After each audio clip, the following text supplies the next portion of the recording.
بسم الله الرحمن الرحيم. اللهم صل على النبي.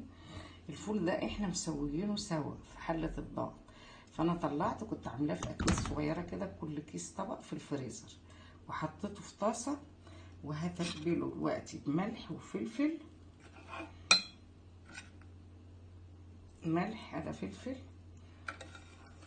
وملح، مش هزود عشان انا لسه هعمل بيض النهارده. انا هعمل الفول له طرق كتير جدا،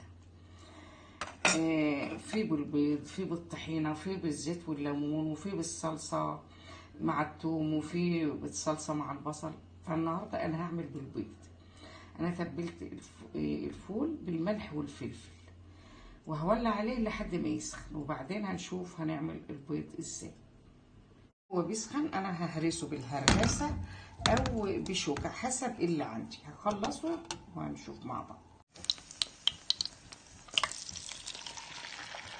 حطيت البيض، انا هعمله قرص لحد ما يستوي.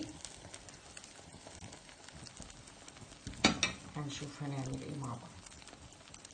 البيض استوى عشان حاجات بسيطه. انا هاخد بقى جزء من الفول اللي انا عاملاه مسخناه، احطه على البيض. لما اخد الكميه اللي انا عايزاها هنشوف هنعمل ايه. معايا الفول على البيض اهوت، انا هقلبه في طبق. كل اللي هعمله دلوقتي هقلبه في طبق ونشوف مع بعض. طبق البيض بالفول اهوت، او الفول بالبيض. ممكن ارش بقى عليه كمون على خفيف كده من فوق، بس من غير ملح ولا حاجه. شويه كمون وفلفل كده بيدوا طعم جميل. وبألف هنا وشفا. شايفين الجمال؟ حاجه ما شاء الله، طعم وريحه. وهنعمل طرق تانية مع بعض ان شاء الله.